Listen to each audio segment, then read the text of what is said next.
Transparency believes that government is instituted for the common good, for the protection, safety, prosperity, and happiness of the people, and not for profit, honor, or private interest of any one man, family, or class of men. MSM Media Services, in cooperation with Sky Cable Bacolod, present Transparency. Transparency, a one-hour talk show that will enlighten and inform the public on current and relevant events of the day. Transparency features interview with newsmakers, tourism, health, sports, education, among others. Transparency is a crusade against corruption, injustices, and criminalities in society. And now, your host.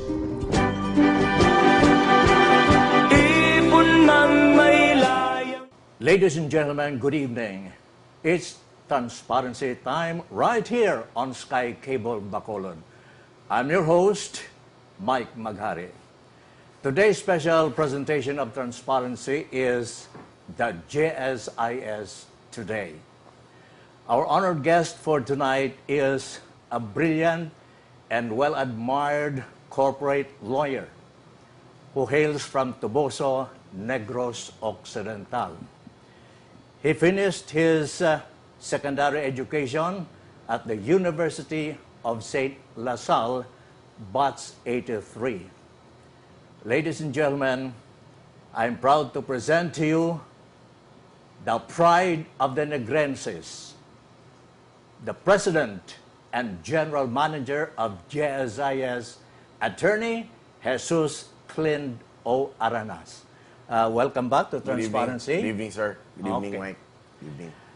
What brings you to Bacolod, Clint? We're here, Mike, we're here to visit the stakeholders. I brought the Board of Trustees at our own personal expense together with the executives to have a dialogue with the stakeholders and at the same time have a board meeting here at our own personal expense. We just really want to bring the GSS closer to the stakeholder. Okay. Amoy ito mga kabyanan ang opening statements ng ating honored guest, Attorney Clint Aranas. I'm also proud to have with us tonight on Transparency the Vice President for Corporate Communications of the JSIS. We have with us Ms. Margie Jorillo from Victoria City, Negros Occidental. Margie, welcome to Transparency. Good evening, Mike. It's a pleasure to be here in your longest-running public affairs Sky TV show, right, on Sky Cable. So thank you for having us here. Okay. Mga kabyanan, a brief background about JSIS. I understand that JSIS was established in 1936 through Commonwealth Act 186. And of course, they have 1.4 million active members. More brief history of JSIS, possibly. Margie can tell us more about it. Margie? Yes, no, Mike, you're right. For this year, we're celebrating our 82nd anniversary. So GSIS is 82 years old. And it was envisioned as a pension fund to provide social security insurance to government workers. No, you were saying 1.4 million. Actually, we've grown. We're now more than 1.7 million active members and more than 400,000 pensioners. So we have more than 2 million members and pensioners. And the fund is really envisioned to provide insurance for certain contingencies, like when we retire, when government workers retire, when they die, when they get unemployed. What else? Of course, pension. No, that's the major benefit, retirement benefit, and pension benefit that is being offered by GSIS for government workers. I think this is the first time that GSIS Board of Trustees held their board meeting here outside Metro Manila, and we would like to know from the President himself, what happened during the dialogue or the board meeting that happened here in the city of Bacolod, Clint? Right now, Mike, we had a meeting earlier with the stakeholders. There are a lot of concerns, no? And we were able to address them, mostly insurance claims. Most of them were thankful of the service. They have been praises from our members, the turnaround time and everything, and we're very blessed and happy about that. The idea really here is to bring in the trustees and executives closer to the stakeholders here in Bacolod. And this is one of the few series among other provinces that will be going around to visit our pensioners and members. Okay. You made mention about the Board of Trustees. Would you like to tell the viewing public who are those Board of Trustees of the GSIS, especially your chairman? The chairman is Rolando Ledesma Macasaet. He's a graduate of economics from Harvard. You also have Trustee Maldea, Wilfredo Maldea. You have Trustee Anthony Sassin. You have Miss Jocelyn Cabresa.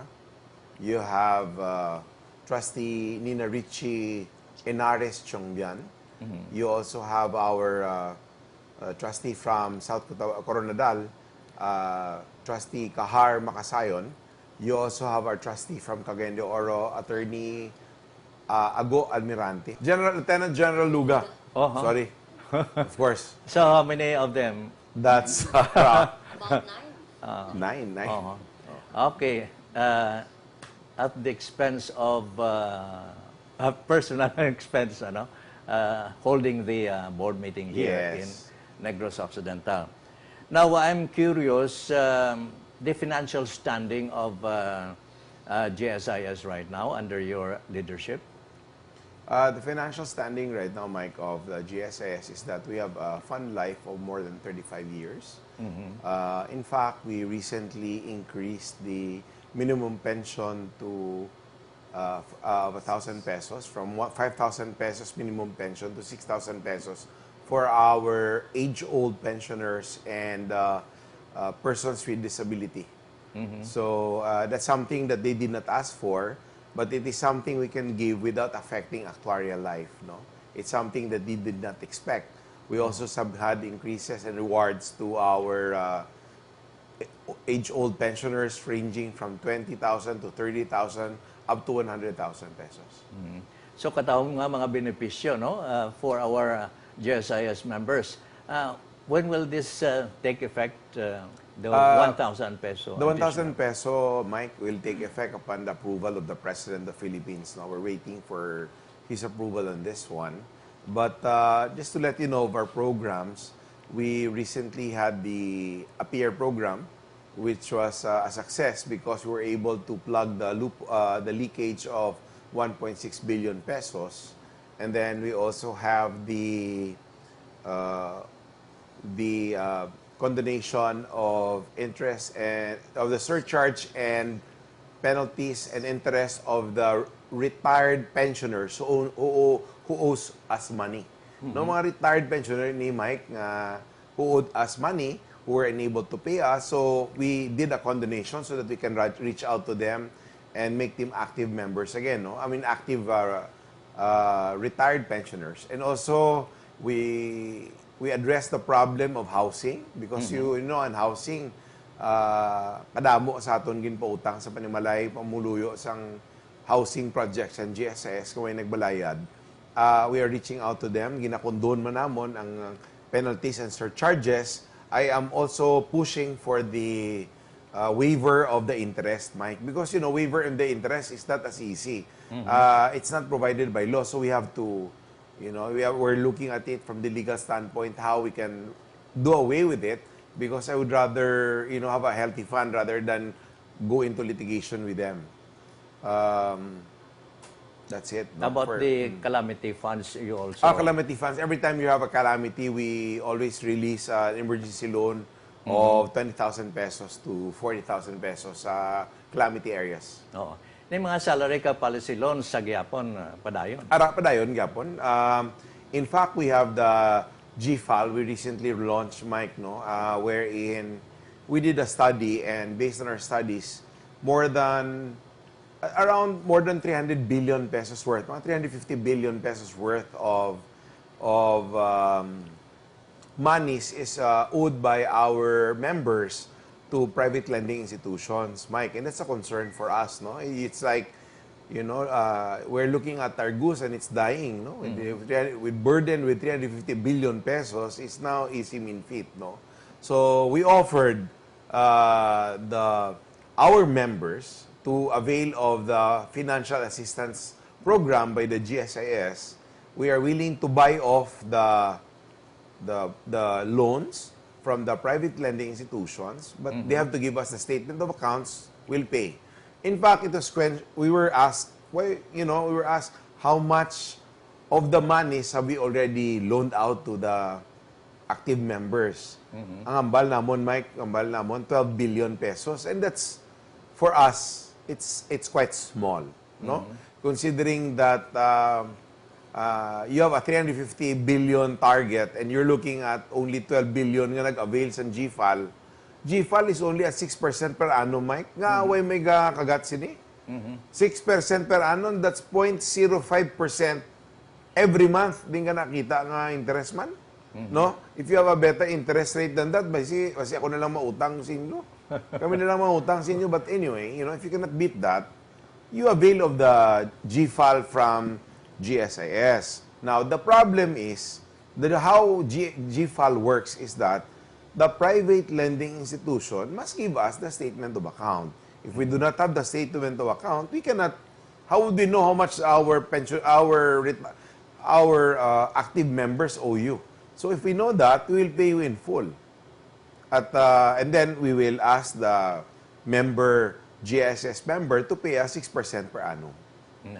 You made mention about retirement. I understand there is a law that will lower or reduce the retirement age from 65 to 56. How will it affect the benefits of the retirees, Clint? This is an often asked question, Mike. No, this is I've been asked this more than 10 times already, actually, on live television, and my answer has always been the same. No, we gave Congress our study on this matter.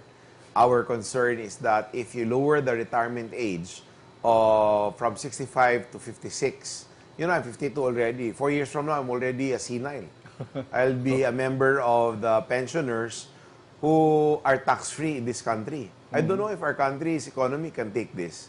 We have so much unemployment already. If we're going to do that, I don't know how we are going to support government projects. On the other hand, we have to survive as a fund. As GSIS, would like to survive, we have to increase our premium contribution, lesser our GSS benefits. It's really it would be very chaotic. That is my personal opinion. No? That would cause quite a stir in the pension system. Our lifespan, the span life of GSS will be lowered by at least 12%. Mike, in our recent actuarial study, the average age of the GSS members is 49 years old. You can just imagine 6 to 7 years from now, the GSIS will turn over into when we turn over, it's all liability. We're no longer deriving income from the contributions, but rather paying off. So it's a matter of time that it will die off, and the only way to prevent that is to increase the contributions and lessen the benefits of the Social Security. And that affects job security of government workers, Mike. This will once again provide fertile ground for corruption. Mike, the reason why GSIS must exist, must provide job security, is our little endeavor to help rid this government of corrupt practices. So very interesting ang aton nga topiko sa karon, the GSIS today, upod sa aton President and General Manager, Attorney Jesus Clint Aranas. Mga kabyanan, dali lang gid, we pause for a while. After the break, we will be back shortly.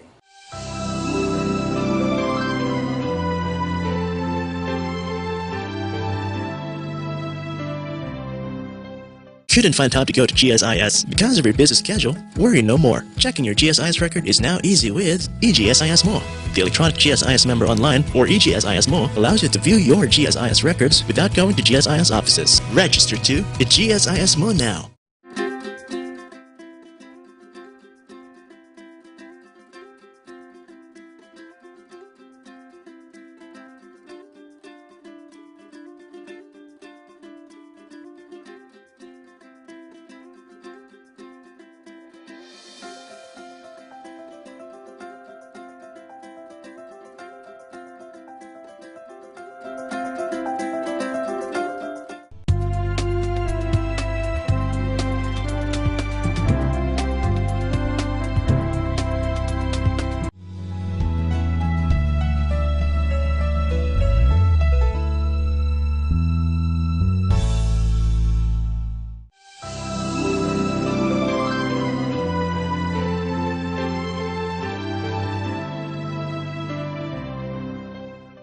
Welcome back to our program, Transparency, right here on Sky Cable Bacolod, with your host, Mike Maghari, and of course, our honored guest, Attorney Jesus Clint O. Aranas, President and General Manager of GSIS.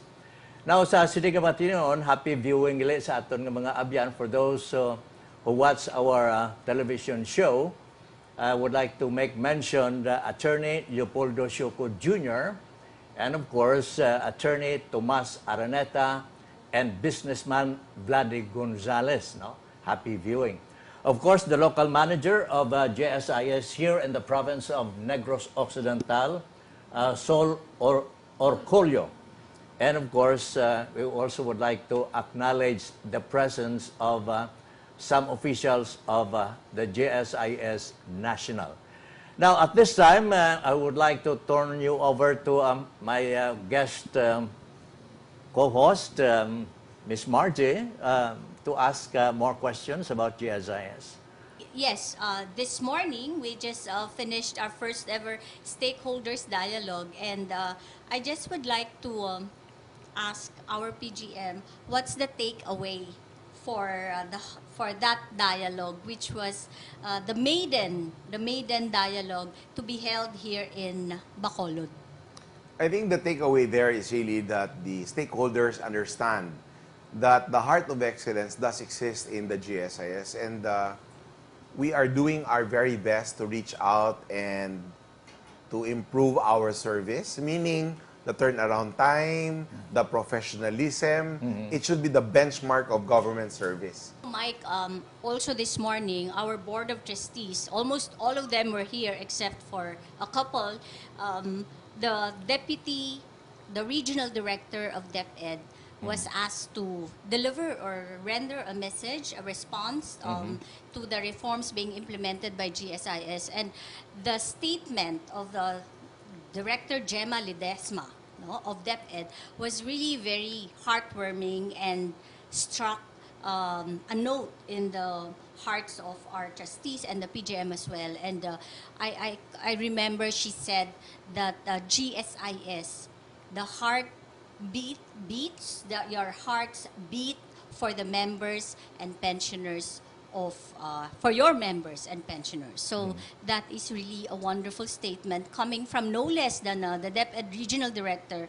And as you know, our teachers comprise about more than half of our total membership base. So the heart of GSIS beats for its members, diba, sir? Yes. I think even one of our trustees, Trustee Sasin, said that, you should play this over and over because this is really a heartfelt message coming from one of our dear teachers, Regional Director from DepEd, Gemma Ledesma. Okay. What are some of the major reforms you have implemented as President and General Manager of GSIS, Clint? Well, Mike, the major reforms, as I mentioned earlier, Mike, is really to plug the loopholes and also to protect the assets of the GSIS.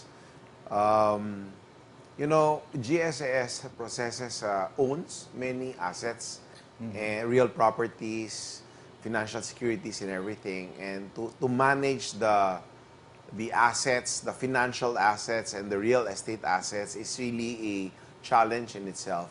And one of the challenges really is how to protect them. You know, if you talk about real property, you're talking about squatters, you're talking about other claimants. So those are the challenges. The reforms is really to make sure that it stays with the pension fund. Financial assets is really something, a lot of analytics on the parts of our fund managers to make sure that the fund management is always at par with the best practices in the world, no? Talking about separation and funeral benefits, I understand there were some problems like the prescriptive period, you know.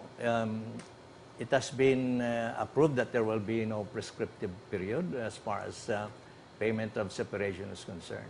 The 4-year prescriptive period applies to unemployment, separation, funeral, and I think survivorship. No, Mike, we are pushing for the amendments of our charter, and this is one of the provisions that we are pushing in Congress, that we would like to do away with the 4-year prescriptive period, because the basic principle there is, anyway, our members have earned these vested right.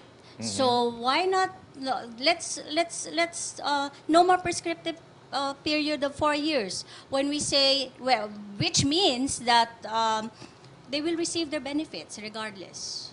So when 4 years is over, they will continue to receive their benefits as and when they fall due. So that is, well, right now, every year when we go to Congress, that's one of the basic provisions, staple provisions that GSIS is really fighting for, because we believe that that is a disservice to our members. So we would like to do away with the prescriptive period. About the pension loan, no? Tell us about the current pension loan scheme of GSIS. Well, we continue to give pension loan, no, for our pensioners, but there are certain ranges. So they can continue to avail of their pension loan for as long as they're eligible, and they can apply and through the kiosk. So it's really very easy and convenient for our pensioners. They need not visit any of our offices. We have more than 1,000 GSIS wireless automated system kiosks that ATM-like looking machines, and they're all distributed across the country in all provincial capitals, city halls, selected municipal offices, large agencies such as the Department of Education, and of course, all GSIS branches. We have 57 branch offices and more than 60 service desks. So it's really very convenient for them. I see. What are the common problems being encountered by the GSIS employees? Can you mention some? A major problem that we really grapple with is the reconciliation of records. All they need, and every time we tell them that really, for as long as our members use the electronic GSIS members online, Mike, this is a web internet-based platform that our members can access using their designated password and check their records, check their loan history, and right there see if there is any discrepancy in their records, in their loan accounts, and can call the attention of GSIS and say, hey, look, why don't you update? I've already been promoted to Master Teacher 2. Why is your record reflecting Master Teacher 1? So this is important, this is crucial, because the record is the basis for the grant of benefit. So the more accurate the record, then if your record is accurate, then we will tell you that we are ensuring that you will receive the correct level of benefits. Retirement and separation and even your loans will have to depend. So but we're closely coordinating. the agency authorized officers, the AAOs, the liaison officers are closely coordinating with us to ensure that the records are really updated, because this is where it starts. No, we talk about the records. That is where it starts. Okay. Mga kabyanan, we still have a few minutes of our time on our program, Transparency. Dali lang gid. Ang pala nato ng mga future plans ang GSIS Abe under the leadership of Attorney Clint Aranas as President and General Manager, after a few reminders from our sponsors.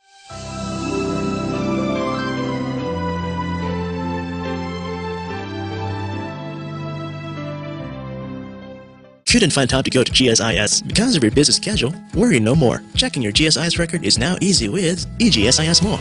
The electronic GSIS member online, or eGSIS Mo, allows you to view your GSIS records without going to GSIS offices. Register to the GSIS Mo now.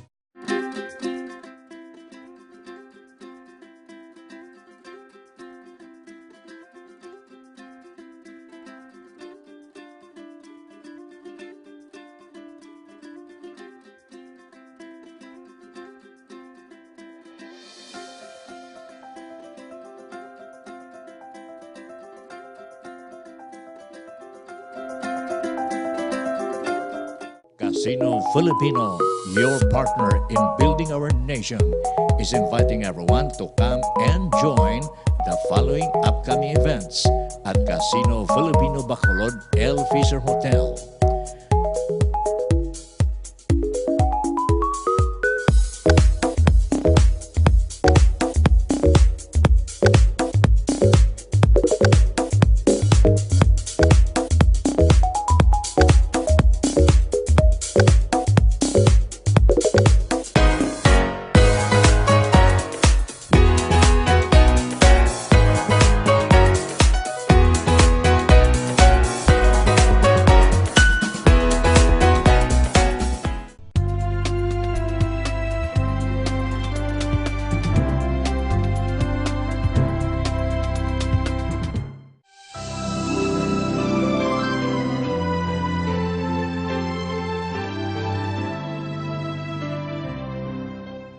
Welcome back to our program, Transparency, right here on Sky Cable Bacolod. Mga kabyanan, parte sa paghiwat sang dialogue sa GSIS diri sa Bacolod for the first time. Nasa sinigang matinion, possibly may mga future plans ang aton President and General Manager sa aton nga mga pumuluyo nga nagaladtaw sa karon sa aton Transparency. Clint? Mike, once again, I'd just like to emphasize the need to keep the pension fund healthy, So we will be investing in, because we have a lot of real property and we intend to develop it for commercial and residential use of our members, and that's one of the future plans that will be very immediate, very soon. Other than that, we also have we're looking at how to increase more benefits for our members. It's very important nga we are on the ball, because of the inflationary prices right now that's happening.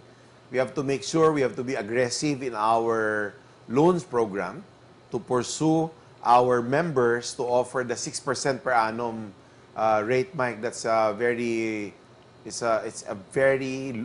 interesting, how can I say, it's a very adequate response to the inflationary rates that is happening in our country today.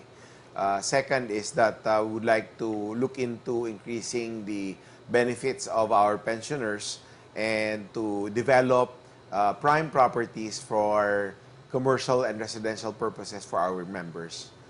And those are the things that we want to look forward to, Mike. And of course, we will try to continually manage well our financial assets, as considering the volatility of the markets right now. About the stock markets, you also involve the GSIS? Yes, Mike. I am a sitting director of the Philippine Stock Exchange, Mike, and 2018 was quite a setback globally for the world market, And of course, as you know, as the highs and lows come and go. You look at it. You do not look at it at the present moment. When you look at the stock market, you look at a cycle of 5 year, as a 5 year cycle, no? So we're expecting that the markets will recover very soon. So since we are the kind of agency that buys and holds stocks, no, the good ones, we expect to recover the financial loss that we suffered in paper, no? Because we buy and hold stocks naman, Mike. No? From the corporate world, you transferred to government service. Tell us about your experience, the difference between a corporate man and now with the government service. Well, the first thing that it's quite very different is, the accountability is very high. When you're a private citizen, you can make a decision right away without being accountable so much with a lot of things and how you expect your expenses and everything. Right now, you have COA, and we welcome that. That's very good. I think, one of the safeguards that we enjoy in governance is that we have safeguards. And if you are a government officer, an employee or whatnot, who has the art of service, you don't, without malice or whatnot, it's a very good safeguard. It's really designed to keep the government healthy as long as you have the right heart for it. You're a very effective public speaker and, of course, an executive. I'm just curious, after your stint with the government, would you still plan to run for public office to serve the people of Negros? Mike, I'm not a politician, Mike. I'm not one for politics. I am too honest for my own good, no? I don't think I am appreciated by a lot of experts in the political arena. I am one you can call who is always in a political suicide, no? So the problem with me, Mike, I am not wired that way. I'm wired to tell the truth, and sometimes it's not as what would people want to hear, no, all the time. So even in my office in Manila, I have to make the hard decisions of even pursuing cases against very big corporations, government agencies that I find doing things that are against the interests of the GSIS. And we are not out there to pick a fight, but I'd like to assure you, Mike, that we are one to really stand and fight. Margie, or would you like to say something more about GSIS? Yes, I just would like, on top of what our PGM said, talking about the GSIS financial assistance loan, initially only covered teachers, but the board recently approved that this be expanded to cover non-DepEd personnel as well. So all we need, the difference between GFAL, we're calling the earlier version GFAL 1 for teachers, and this one it's GFAL 2 for non-DepEd, and all we need to undertake with them is execute a memorandum of understanding or memorandum of agreement with the agencies who would be interested in availing themselves of GFAL 2, and also for our teachers to avail themselves of this once-in-a-lifetime program, because this is really unique, Mike. We're buying out the loans of our teachers at very low interest rates at 6% and at a longer repayment period of 6 years. PLIs would impose a repayment period of 3 years and reportedly double-digit rates. So this is really, as PGM said, it's all about job security. So, we're trying to ease the burden of paying out their loans, and GSIS is bending over backward within the ambient of existing rules and regulations to help our teachers, to help our government workers, so that when they retire, they have they will receive their benefits in full, and their benefits will be fully preserved, and they would enjoy their retirement.